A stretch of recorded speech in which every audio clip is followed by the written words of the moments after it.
Good evening, dear friends, and welcome.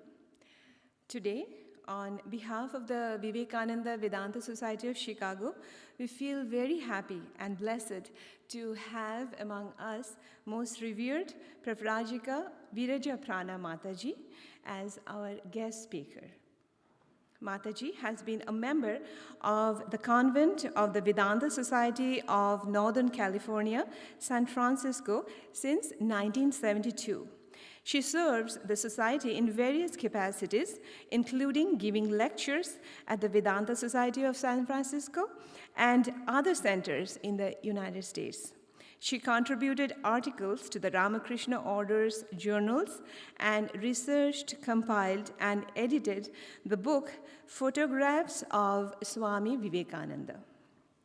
Today, at the Home of Harmony, Mataji will share her insights on Vedantic Monasticism, Nuns in the USA.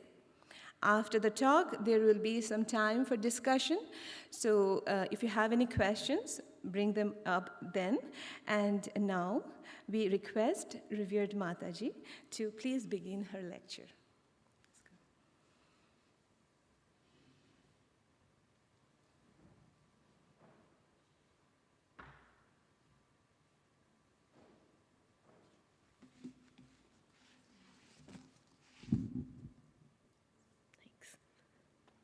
Good afternoon to you all. I'm very happy to be here. I've heard about the Home of Harmony, and now I'm actually have the opportunity to see it. So the subject that Swamiji has asked me to speak about is Vedantic Monasticism, the nuns in the USA. It's a pretty interesting subject, and it has quite a history. So I would like to begin by sharing some of our history with you so you can understand the background of how we came into being. You know, to talk about Vedantic monasticism in the US, we have to back up a little bit to India with Swami Vivekananda. Swamiji recognized and supported women's equal rights to spirituality, and particularly to women living a monastic life. Now, this was pretty unusual during Swamiji's time, especially in India.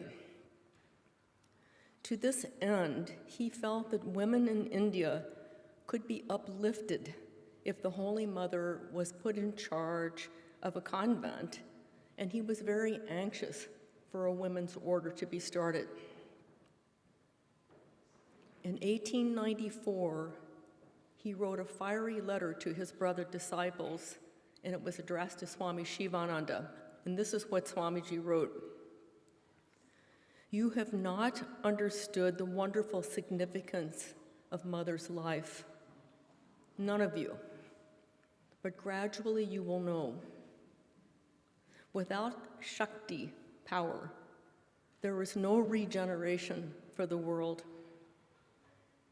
Mother has been born to revive that wonderful Shakti in India, and making her the nucleus, more Gargis and Maitreyis will be born into this world.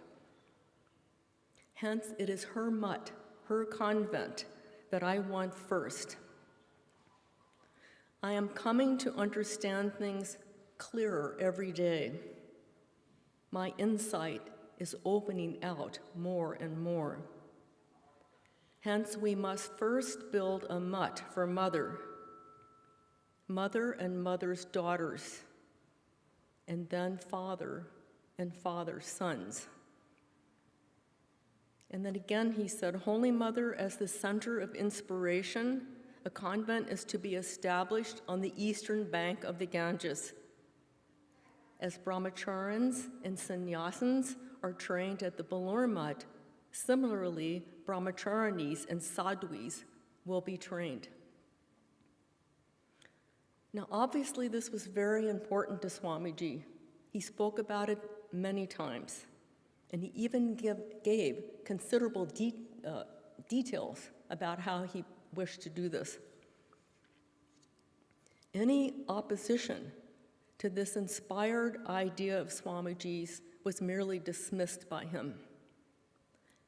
And when he returned to India in 1897, after having been in this country since the Parliament of Religions, he said in an interview with Pravrajika, "Sannyasa is recognized in the Vedas without making any distinction between men and women." And warming to this topic, he added, "Do you remember how Yajnavalkya was questioned at the court of King Janaka? His principal examiner was Vataknavi, that was Gargi, the maiden orator. Her gender is not even mentioned. Again, could anything be more complete than the equality of boys and girls in our forest universities?" Now, repeatedly, Swamiji defended women's position. He was almost like the first fighter for women's freedom. However, in spite of his ardent wish, a women's mutt or convent could not be fulfilled during his lifetime, but he sowed the seeds for the future. When the first convent associated with the Ramakrishna order finally took shape, it was on the fertile soil of America. And this does seem fitting, given that Swamiji had such a high opinion of American women, of their capabilities and their love of freedom. You know, although Swamiji did not himself actually found a convent, he encouraged several of his Western women to embrace the life of renunciation. He gave sannyasa to a French woman named Mademoiselle Marie-Louise in 1895 at Thousand Island Park. And although she, a sole sannyasini disciple of his, was not of much use to Swamiji and his work, she was the basis for everything that would follow. He gave the vows of brahmacharya to Sister Christine and Sister Nivedita, both of whom were tremendous value to Swamiji and his work, as you know.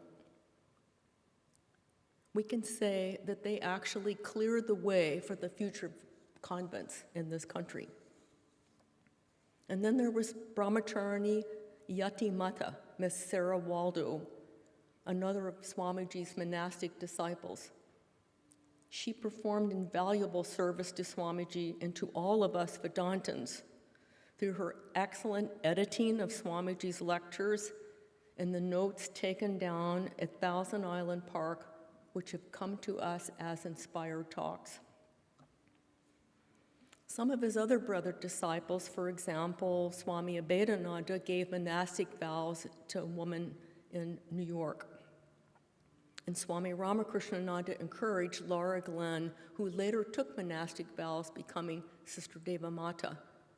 She and 6 or 8 other women were given vows by Swami Paramananda in Boston, he was Swami Vivekananda's disciple.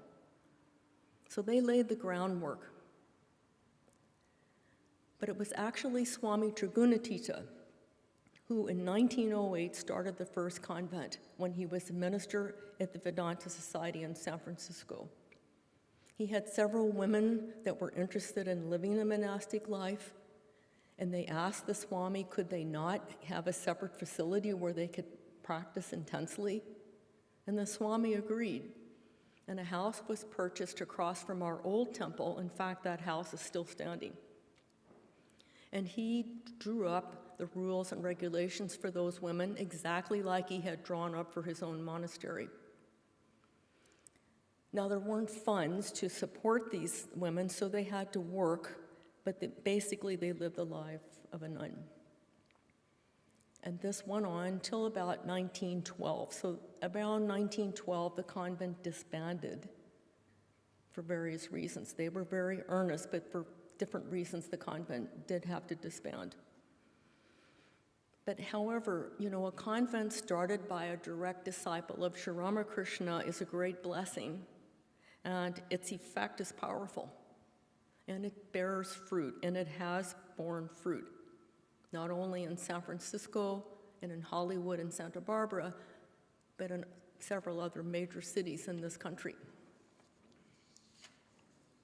Since Swami Trigunatita's time, several groups of women began living together and dedicating their lives to the ideal of renunciation and according to the lives of Sri Ramakrishna, Holy Mother, and Swamiji.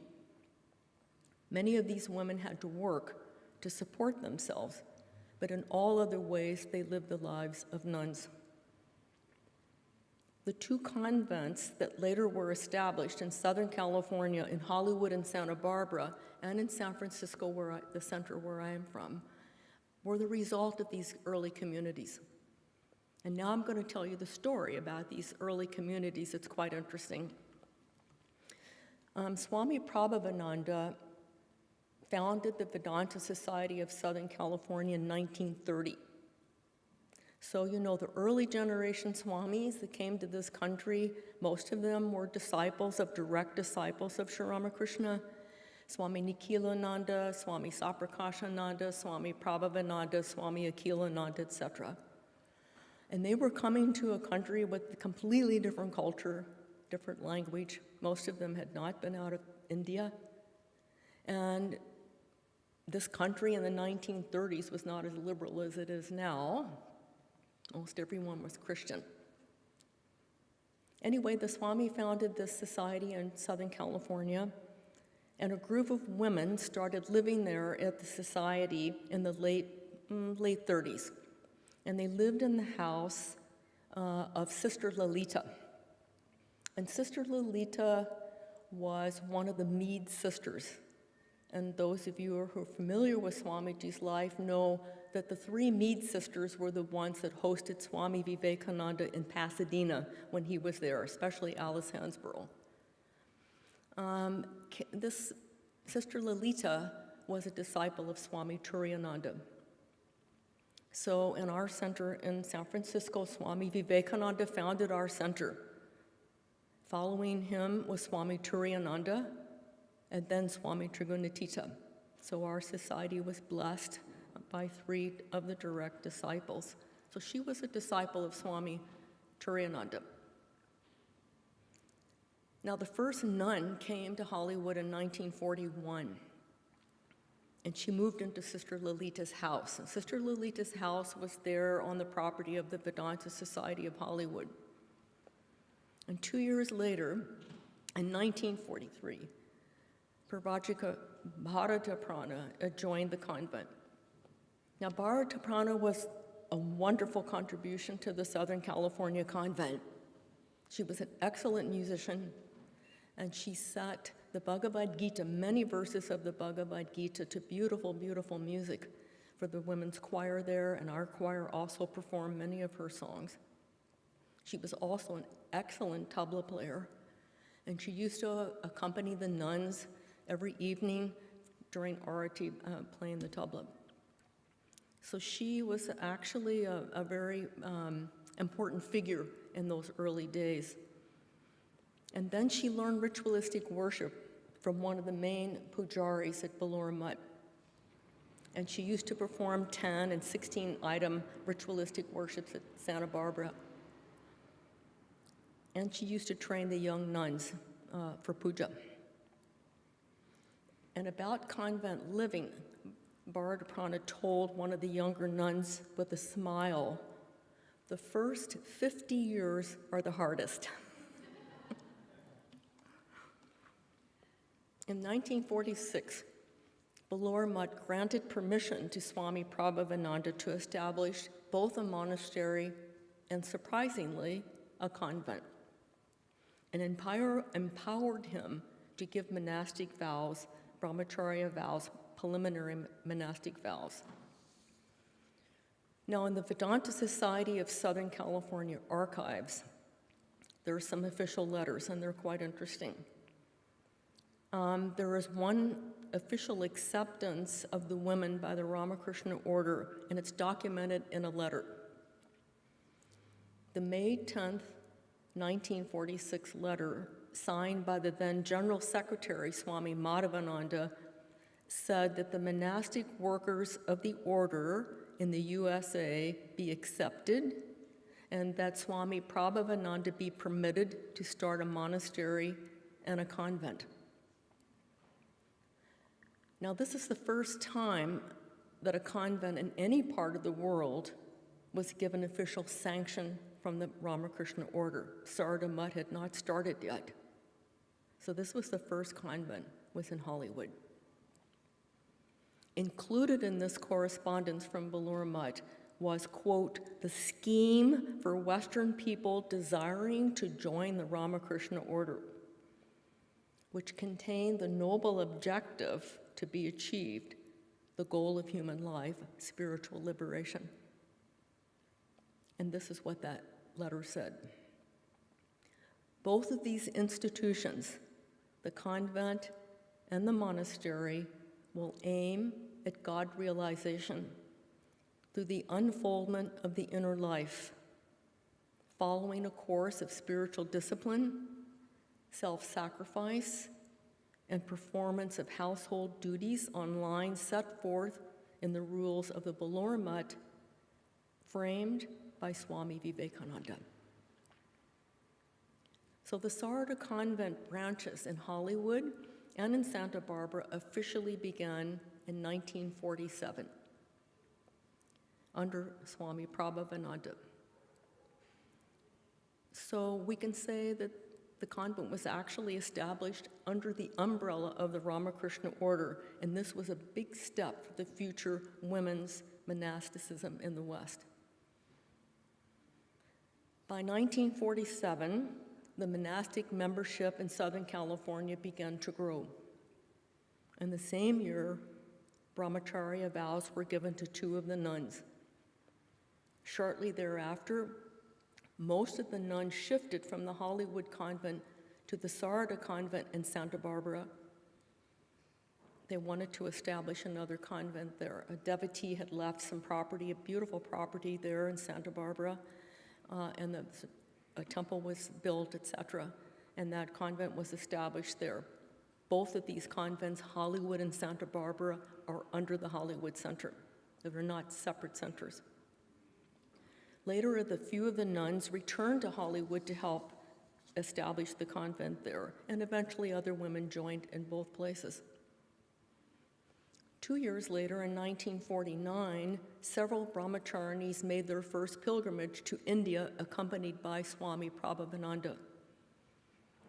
And then in 1959, permission was given by the trustees of Belur Mutt for 5 of the nuns to take final vows, the sannyasa vows.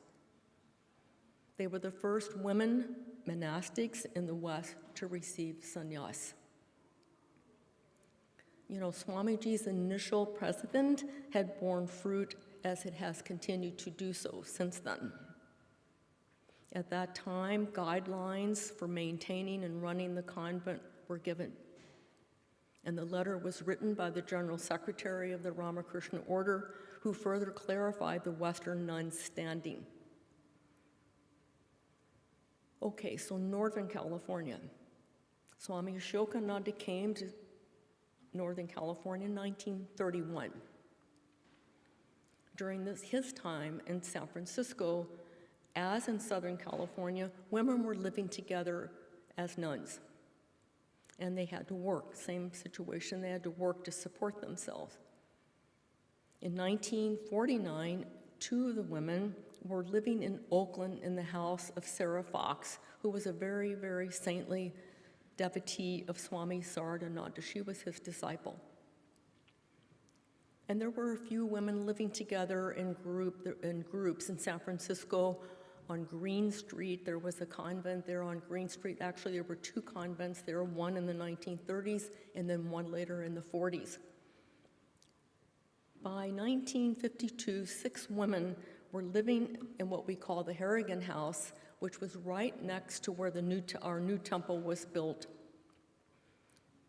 And that actually became the convent at the latter part of the 1950s, until the nuns had to move down the street 1 block on Steiner Street, where we currently are, when the new Swami came in 1970, Swami Prabhutananda. So the late 1940s and mid-1950s, that was the official beginning of both convents in the Southern California and Northern California. And it's actually a matter of interest, especially to me, that when Swami Vivekananda came to the West the second time in 1899, he came to Ridgely Manor, and he spent 10 days there. And when Josephine McLeod went to Southern California to visit her dying brother, Swamiji said, "Get up some classes and I will come." So basically, when Swamiji was here the second visit, he was here less than a year. And almost that entire time, he spent in California. So it's basically, before he left for India in June of 1900 via Europe and the Middle East, he was spending his time in California, and that's exactly where the two convents started, the places where he was, Hollywood and in San Francisco.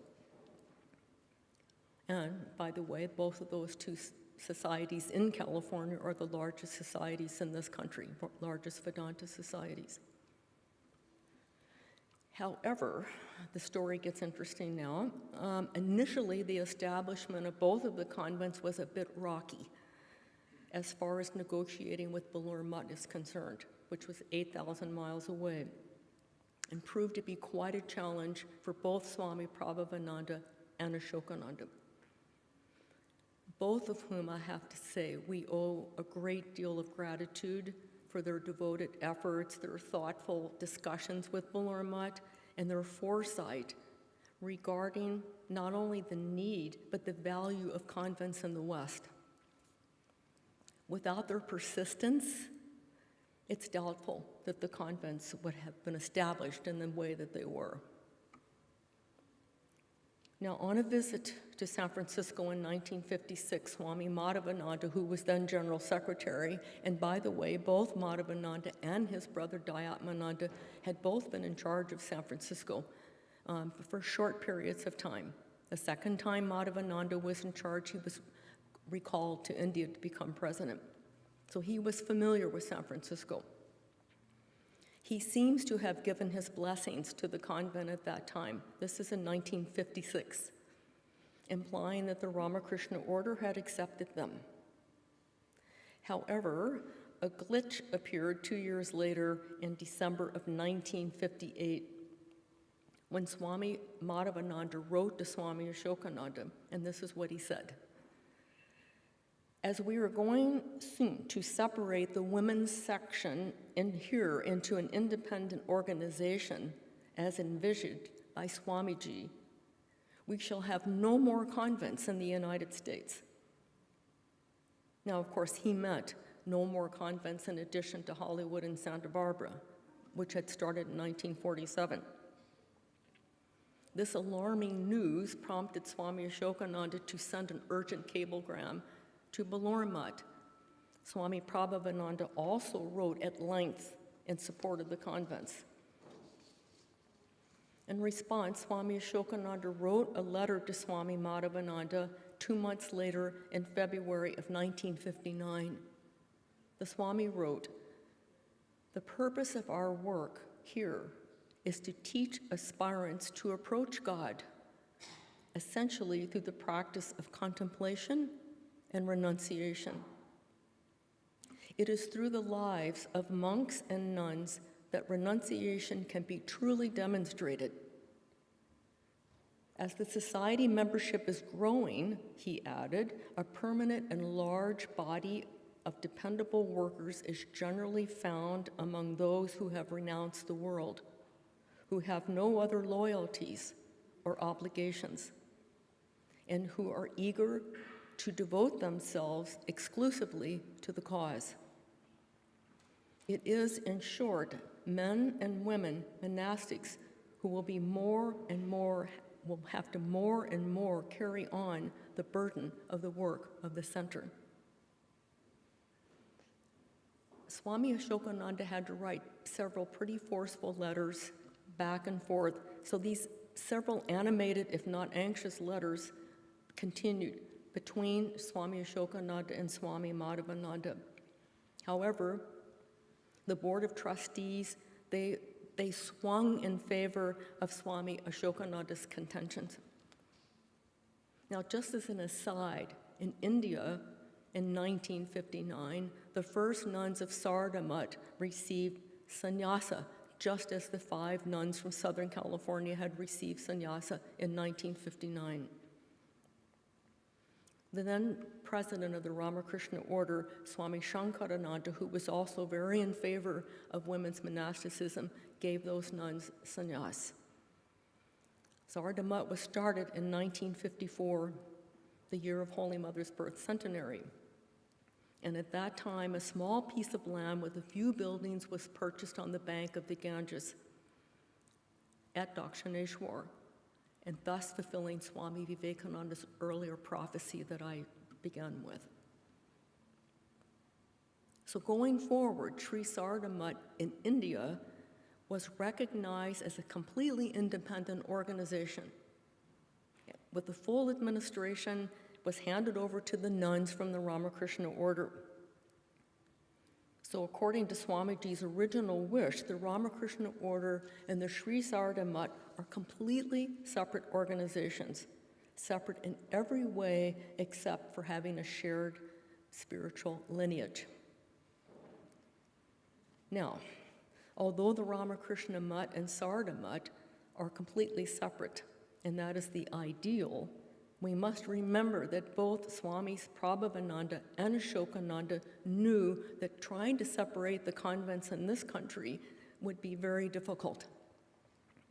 It would not be really feasible in the West to try to have independent convents from the society because of the work, etc., that the nuns contribute to these societies. The authorities of Belur Mutt understood that as well until some years later when a doubt arose. But more of that just in a little later. Swami Madhavananda wrote a letter in April of 1959 after Swami Ashokananda's February letter. This is what he said: "The trustees readily agree with you that it would not be possible to separate the convents there in this country as we are doing in India. Nor did they consider it practical to attach them to Sri Sardamut. So those convents must continue to be parts of particular centers, forming a different category from those in India." A month later, in May, Swami Madhavananda wrote to Swami Ashokananda, "You will be happy to know that the following resolution was passed by the trustees on May 5th, 1959. Resolved that Swami Ashokananda be permitted to start a convent according to the scheme passed by the trustees on November 29th, 1958. You already have a copy of the above scheme. Please follow it. We shall be glad to hear from you from time to time about the development of the convent." Well, this raised Swami Ashokananda's ire, and he wrote back to the Swami. Belur Mutt is not permitting a convent to be started, but you are agreeing to recognize a convent that has been in existence for several years and that whose members were fully ready to receive brahmacharya, if not sannyas. After receiving this letter, the trustees agreed, and 4 women received their brahmacharya in San Francisco in 1961. I have heard stories that because Swami Prabhavananda and Swami Ashokananda had strong differences of opinion, that in Belur Mutt, the monks said amongst themselves, if these 2 powerful Swamis agree on something, it must have something to be said for it. Brahmacharini Deepti was one of the original members of our convent in San Francisco. She was also part of the first group in Berkeley living at Sarah Fox's house in 1949. She was one of the first nuns to take her brahmacharya vows in 1961. Later, she took her sannyas in 1974, and the name given to her was Pravrajika Virajaprana, and she literally embodied her name. It means fearlessness. She worked very closely with Swami Ashokananda, especially in regard to the society's many gardens She laid out the whole garden for the Sacramento Center, for example. However, this was not the end of the story. In August of 1966, when Swami Gambirananda was the General Secretary, he suddenly wrote a letter to Swami Prabhavananda, and he sent a copy of that letter to Swami Ashokananda. Swami Gambirananda's surprising letter read in part, "The trustees have raised several questions which need your early consideration. First, what is the status of the nunneries in the USA and the nuns living there? Do the nunneries form a part of the Ramakrishna Mutt? And do the nuns also belong to the Ramakrishna Mutt? Possibly not. Kindly give this matter your earnest thought and send me some practical suggestions for placing before the trustees here." Now, you can imagine the effect this had on the two swamis in this country. After all this time, with both convents running very smoothly and growing steadily, and with vows having been given several times, the receipt of this letter was somewhat of a shock, to say the least, to Swami Prabhavananda. He was too ill to write at the time, so he dictated a letter to Swami Ashokananda asking him to please write in defense of the convent. Swami Ashokananda did not write immediately, as he was also unwell. Meantime, Swami Prabhavananda wrote several letters to India, and he actually received a response. He wrote both to Gambirananda and Swami Vireshwarananda, who was the president at the time. And he received a very reassuring letter. Swami Vireshwarananda wrote himself saying that he himself and the trustees had forgotten about the previous resolution and that they would not in any way change the decision already arrived at. So the unexpected flare-up subsided, and the resolution of May 5th, 1959 was in place, and fortunately it has stayed there.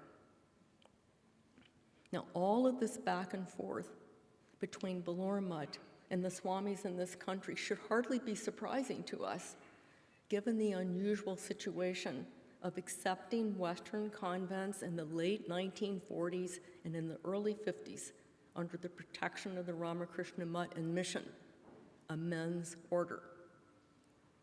But as stated earlier, there was no other way for the convents to come into being in this country if they did not come under the umbrella of the Ramakrishna order and our swamis in this country. And I can just tell you a quick little story of something that happened to myself and two other sannyasinis when we went to India in 1990, maybe 34 years ago. At that time, we decided we would wear Garawa saris so that in Rome you dress as the Romans and so on. So we had our saris and the hair was very short. And we were in Swami Atmastananda's office. At that time, he was General Secretary, Swami Bhuteshananda was the president, etc. And some Bengali ladies came in to the Swami's office, and she saw these three Western sannyasinis sitting there, and she said, "Oh, so you're from Sarada Mutt." I didn't say anything, I kept quiet, and Swami Atmastananda, who was very vocal, said, "No, they belong to us." Now that was very reassuring to hear the Swami say that. We didn't say anything, and she looked very surprised, of course. How would three, Western sannyasinis belong to the Belur Mutt? But that was his response, and he didn't take the time to explain it to her, but that's what he said. Our monastic vows in Hollywood and Santa Barbara and San Francisco are of the Ramakrishna order, and the nuns are directly under the guidance of the Swami that's in charge of the center. We're from the same order. We're from the same Puri Sampradaya of the Dashanami order of Shankara. Shankara established 4 mutts in India in the 4 directions, and we hail from the south, from Sringeri. We take the same vows that the monks take. Now, interestingly, some of the very early Swamis, like Swami Madhavananda, Swami Gambhirananda, some other Swami Shankarananda and all, when the convents came into being, and especially some of the sannyasinis and brahmacharinis in India, the Swamis had to decide or establish what would their names be. Because some of the nuns in India, if they were from a different order or they were wandering nuns, they often had the name Ananda. And our Swamis in our order, the suffix of their name is Ananda, so it had to be different. So the senior Swamis of the order decided that the names of the Sardamut nuns, as well as the nuns in this country, that the prefix of their name would be Pravrajika. So it could be Pravrajika Virajaprana, Pravrajika Nirvaya-prana, etc. And Pravrajika means a mendicant nun or a sannyasini. And that the end of their names would be prana. And in this case, they interpreted that to mean one whose life is devoted to spirituality. So our names, the prefix and the suffix of our name came from these senior Swamis of the Ramakrishna order. And when we receive vows, we're given names from the Swami that gives us vows.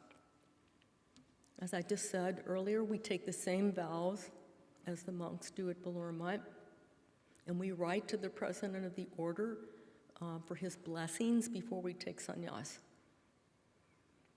Now, when we receive the vows, it's usually given by the senior Swami in the country. You know, the monks, they receive their brahmacharya vows in this country, but they have to go to Balurmat for their sannyasa. But for us, we receive both sets of vows in our own centers. And for years and years, many of us had the great blessing to receive our brahmacharya and sannyas vows from Swami Aseshanandaji, who was a direct disciple of the Holy Mother.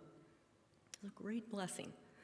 And the Swami said once that he considered giving monastic vows a very great honor for him. And he continued to do it for as long as his health permitted him to do so. One time when the Swami was actually visiting our convent, and we asked him, Swami, what will happen to our convent? He said, nothing will happen to the convent. The Holy Mother lives here. So hearing that from a direct disciple of the Holy Mother was a great reassurance for us. We also share this common motto and the ideals of the Ramakrishna order, Atmano Mokshartam Jagati Hayacha. So for one's own liberation and for the benefit of others, for the world. So now we'll talk about the nuns' service in this country. And you know, the nuns serve in various ways, depending on the center, depending on the Swami in charge, etc. In Southern California and in Santa Barbara, their routine varies from our routine in San Francisco. Swami Prabhavananda was a disciple of Swami Brahmananda, and he was very much into ritualistic puja, etc., etc. And Swami Shokananda was of a different temperament. So after Swami Prabhavananda passed away in 1976, Swami Swahananda, who was in Berkeley, was sent to Hollywood. And Swami Swahananda was a different personality than Swami Prabhavananda, and he had, maybe you could say, like an indomitable belief in women's strength and their abilities, and he wanted them to use them as in the maximum way for the spread of Vedanta in this country. And so he encouraged the nuns there to do more active public work. So they started giving lectures, giving classes, engaging in other, outside extracurricular type of activities. And they started giving talks to schools and colleges and universities. They started participating in interfaith programs and feeding the homeless, many programs they took up. Some even began serving as chaplains in hospitals and in hospice groups and things like that, while others began writing articles for Vedantic journals and doing editing work and so on. Swami Swahananda also, as many of you probably know, placed nuns in managerial positions. And so he sent two of the nuns to the Vivekananda retreat in Ridgely Manor in New York, and the resident minister there is Gitaprana. And Shudatmaprana is the other nun there. He also sent Brahmaprana to the Vedanta Ramakrishna Society of North Texas, which is close to Dallas. And Prana is in the Ramakrishna Sarada Vedanta Center in Phoenix. So Swami Swahananda was kind of a, what shall we say, a Maharaja. He spread his empire far and wide, and he started many, many, many sub-centers. And so Swami Atmajnananda is in Washington, D.C., like that. Different Swamis are in different centers. And so 3 of the sisters are actually the resident ministers in these centers. Now in San Francisco, when Swami Prabhupada took charge after Swami Ashokananda passed away, Swami was from South India. He was quite conservative. And so his approach was a little different than Swami Swahananda. And Swami Swahananda and Swami Prabhupada were very good friends, but they were polar opposites in personality. And Swami Ashokananda was always trying to pressure Swami Prabhupada into doing things in a different way. And Swami Prabhupada would say, and he'd go about exactly what he had planned. Swami's emphasis was not so much for the nuns at that point for outreach activities. He wanted to build up the spiritual lives of the nuns. That was his main objective, was to build the character and the strength.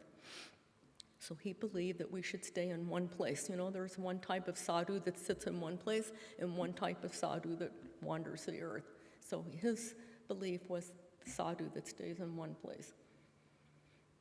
And to that end, he would give us a philosophy class, a weekly philosophy class. We had a weekly Sanskrit chanting class, et cetera, and he met with most of the sisters weekly, not only to discuss their spiritual life, but discuss different projects that we were involved in.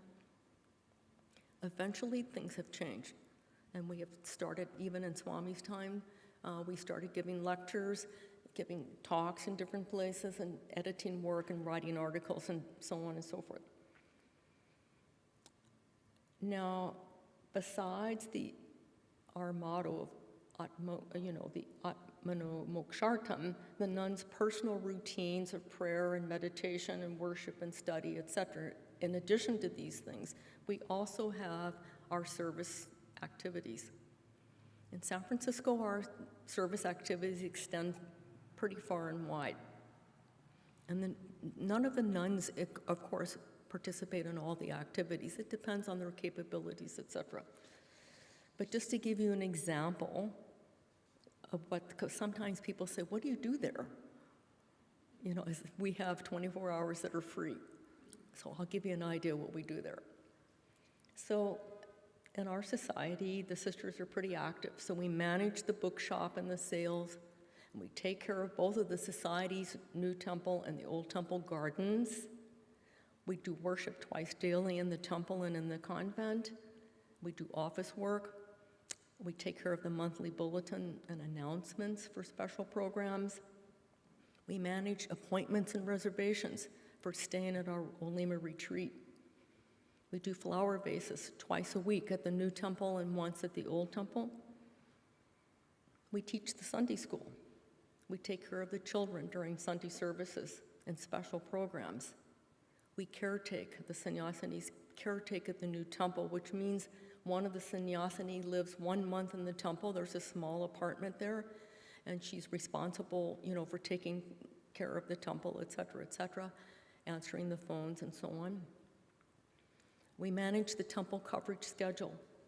The nuns cover the temple 24 hours a day. We don't have an answering system. We're kind of paleo, we're back in the Stone Ages. So we answer the phone physically.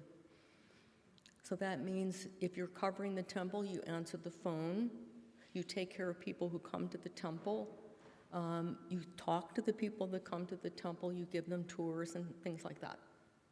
You take care of the visitors that come. We clean the temple. And we take major responsibilities during all of our pujas and special programs, including cooking and flower arrangements, worship preparation, etc. And then we have our Olima retreat. And at the Olima retreat, we take care of a flower garden, and we have an orchard, and we have the Vivekananda Grove, and we have field work. In addition to this, we have annual programs. We have our annual Shanti Ashrama program, and our Memorial Day program, which is a big program at our Olema retreat, and our responsibilities there are quite numerous. So in addition to all of these, and this is not a complete list, this is just to give you an idea. In addition to this, of course, we have our own duties at the convent in addition to this. So we have cooking and cleaning, we have accounting, we have so many other things to do there at the convent. In Santa Barbara and Hollywood, it's more or less the same. Their society, I mean, they have more emphasis on puja, things like that. We also used to have a choir, a bhajan group, a chanting group, and our choir leader became old. She's not well now. So right at this moment, we don't have a bhajan group and choir, but for many, many years, like 40 years, we had a very active music group as well and Sanskrit classes. Now, a new thing kind of has come, and recently in 2021 during COVID, when many of the in-person classes were suspended and people didn't have contact, Gita Pranaji decided that we should have something online on Zoom. So we have started something called Ask the Sisters. It's really fun. And so sisters from Hollywood, some from Santa Barbara, San Francisco occasionally, San Rafael. We meet together on Sunday afternoons, and devotees submit questions to Gita Prana beforehand. And we have actually quite a few people that attend. Anyone can attend. Just write to Gita Prana at Ridgely Manor and ask her for the link. She'll be happy to send it to you. So people send questions, and maybe 30 to 40 people attend. And then Gita Prana reads the question, and then we have a very active Q&A. So the different nuns, we answer in different ways. So you get a different perspective on a particular subject, depending on what nun is answering. So this has been quite successful, and we're now entering into our 4th year of doing this. So it's very nice. I like it very much because we can see our Southern California sisters. Every week I can see them, which is very nice. Now, how the convents develop in the future, well, that remains to be seen. At present, if a young woman anywhere in this country wants to join a Vedanta convent, she has to come to California because we only have 2 convents. And as I just told in the history, the struggle that those swamis had to go through to get these convents established. But we always welcome interested young women, and some young women are coming, especially in Southern California. So under the current scenario, I mean, as it stands now in 2024, with just these 2 convents, you can say there's kind of a limited scope for horizontal expansion, but there's unlimited scope for vertical expansion.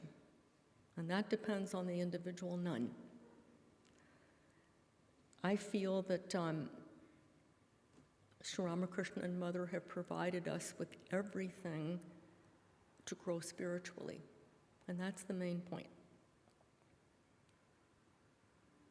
The other thing is, we're all pioneers in a big movement, and I think we have to think in kind of a larger way, and it's up to us to take advantage of the opportunity that's been given to us.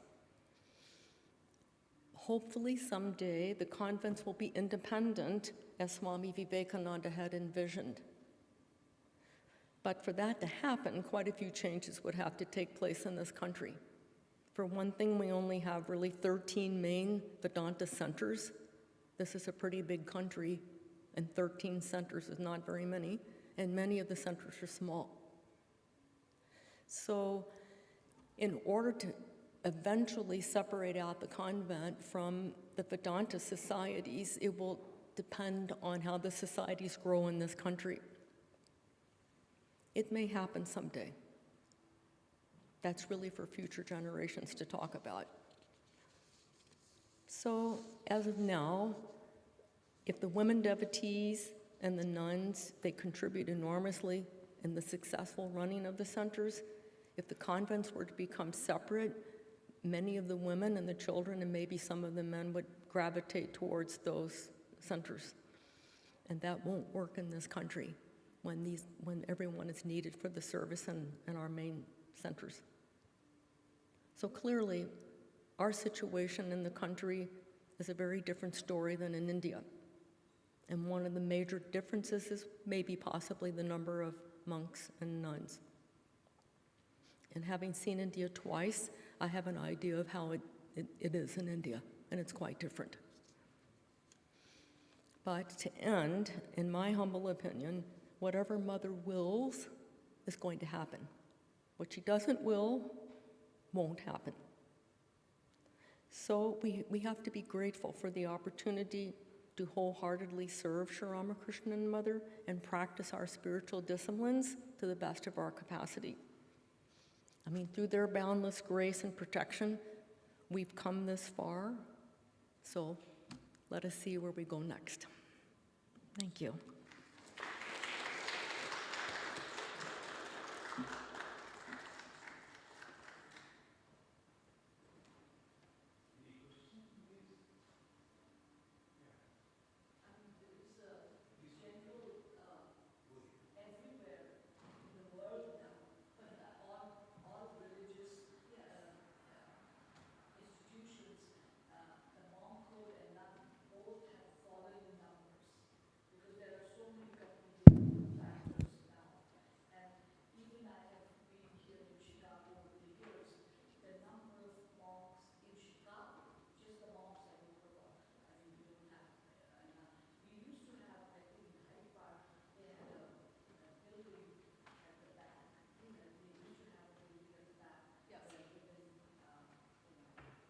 Stayed or lived. So that, I don't know what happened to that, but at the present time, even unless we can attract more young people and more young blood, this is going to be a constant problem. And I don't know if you have any solutions to it. This is happening in churches, this is happening in monasteries, this is happening everywhere, I think. I think it's happening. I mean, Swami and I were just talking about this the other day. You know, I'll just tell you my personal belief about it. If you look through history, I mean, I was born and raised a Catholic, right? I was raised by Catholic nuns for 12 years of my life. And, you know, the Catholic orders, and, you know, of course, in this country, our orders, it's very small. And so the only other actually institutionalized nuns in this country would be Buddhist nuns, and there are also very few. But you know, things go in waves. It goes up, and then it goes down, and then it comes up. And I had heard some years ago in the Catholic convents, there was a great decrease, and then I read there were several convents in different places in upstate New York, and a huge increase. I mean, young women were coming, and some of the convents were again flourishing. So, you know, we're kind of in a troubled time now in 2024. I mean, the world's in kind of a mess. And that's not in our hands. So my feeling is the only thing that's in our hands is that we can pray. We pray to the Divine Mother. I mean, we want peace, we want young people, and we have to work for that. But, you know, we can't go online, or we can't, you know, crusade and think that's not our method. So one of the swamis one time in St. Louis, there's a younger swami there, and one time he said, "Can I ask you a question?" I said, "Sure, what do you want to talk about?" He said, "Well, the monastics seem to be a vanishing species in this country." I said, "That's true. You know, what can we do about it?" I said, "You really want to know what I think we can do about it? I think we have to be spiritual first. That's how you draw people." So I think the more we can develop as individuals spiritually, we'll have a greater effect on other people.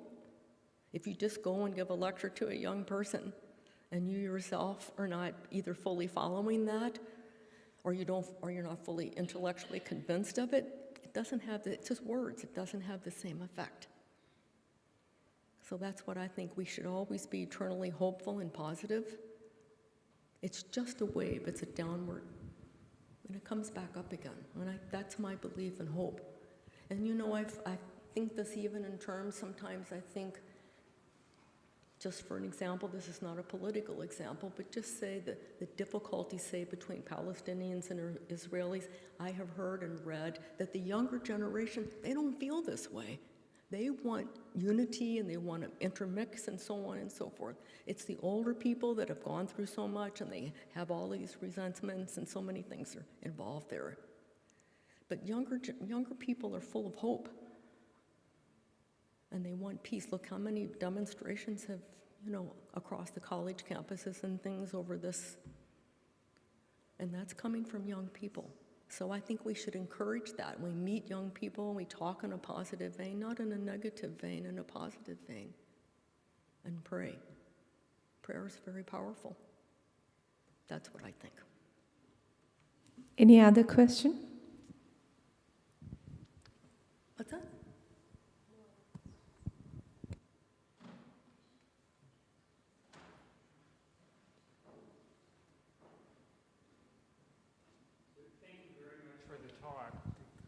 Thank you very much for the most informative and inspiring talk. I might have missed it, but how many nuns are there in the U.S. today? Okay, so in San Francisco now we have 16.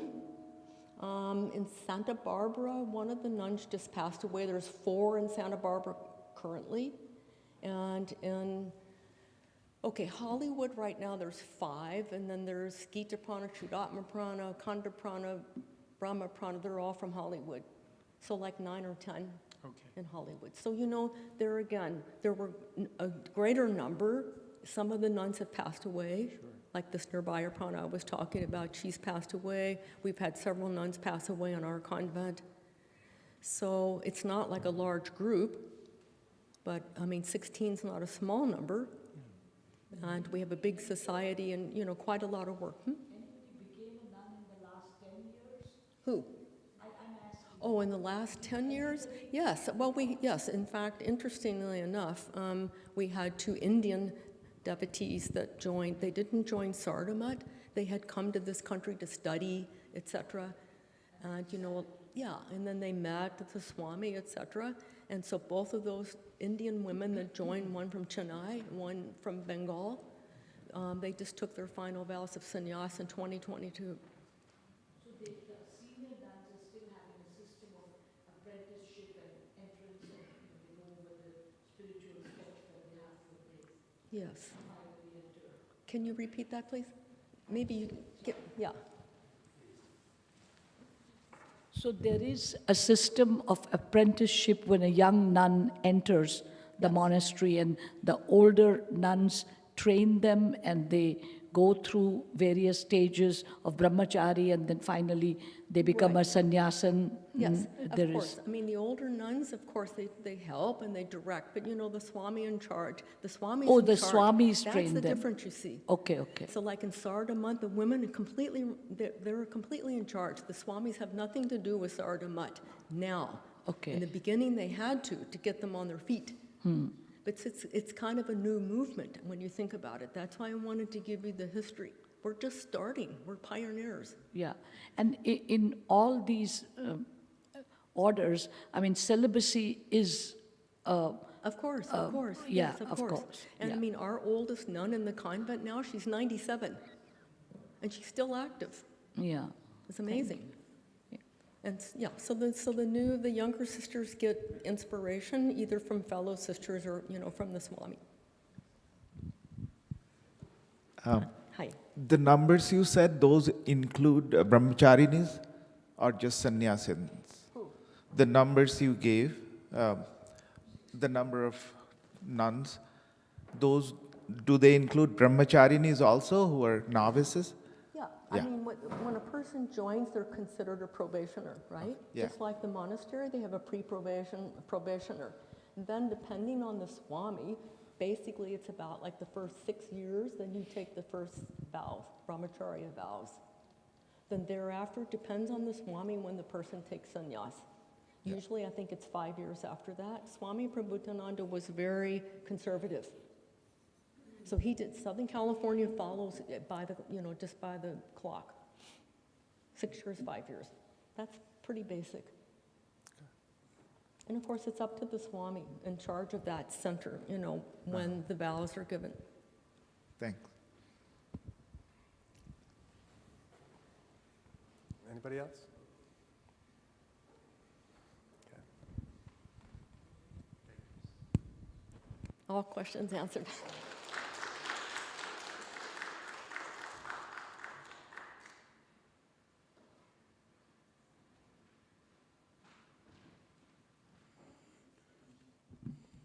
We'll be listening to this Mataji on another subject tomorrow. So if you have not already registered, please register and come and join our fall banquet.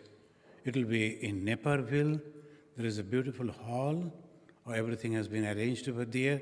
So tomorrow from 11 to 2 o'clock, and there will be dances, there will be songs, there will be discussions, there will be report, and of course, very sumptuous food.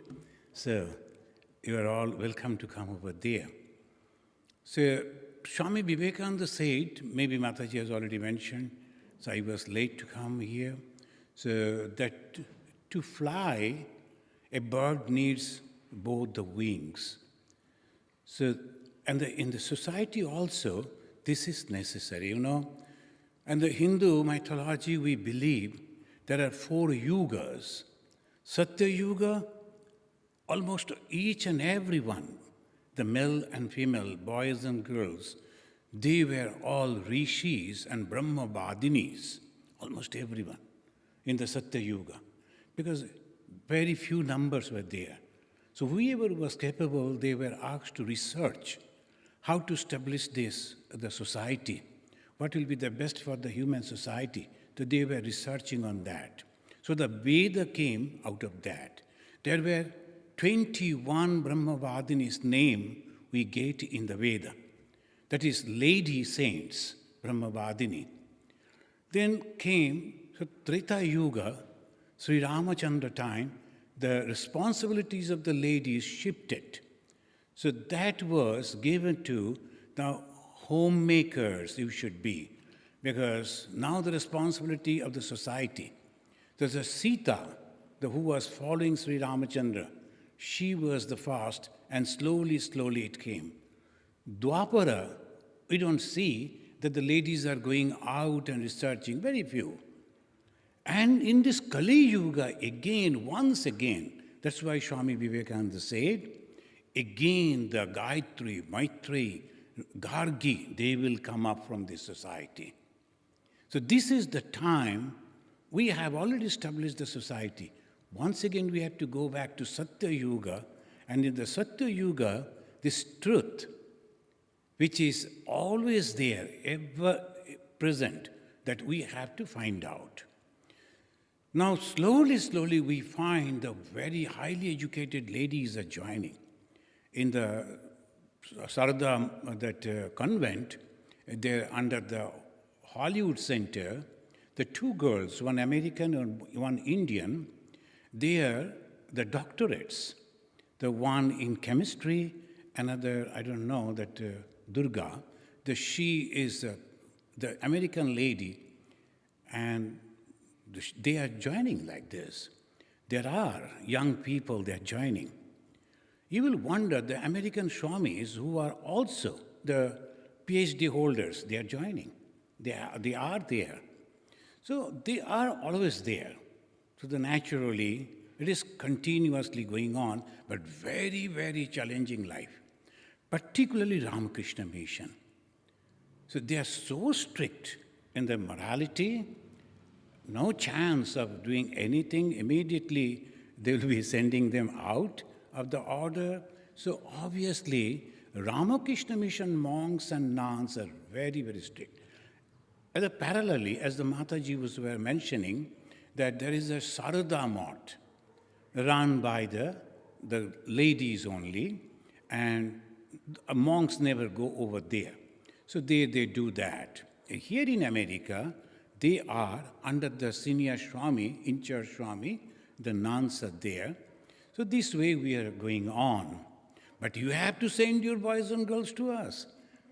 Otherwise, How it will be possible? All parents want that their children should be with them. They should be the doctor, engineer, officer, and they should earn money. They should purchase the houses and costly cars.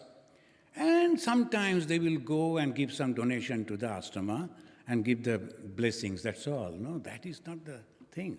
You have to sacrifice, you have to give them. Then no, you must go and you must learn and you must dedicate your whole life for the society. The human society is an unique thing. Think of it. All are going for, hankering for name, fame, and the wealth and all that. You are going against it. It's a hero's work. It's not so easy thing. Very, very difficult, very, very challenging. And very courageous people only can do it. Thank you, friends. Thank you for coming and joining. And tomorrow again, if you can come, I'll be very happy. That is called Matrix Hall, so, and Nepal Bill. So let us say Shanti 3 times and we conclude. Repeat after me. Om Shanti.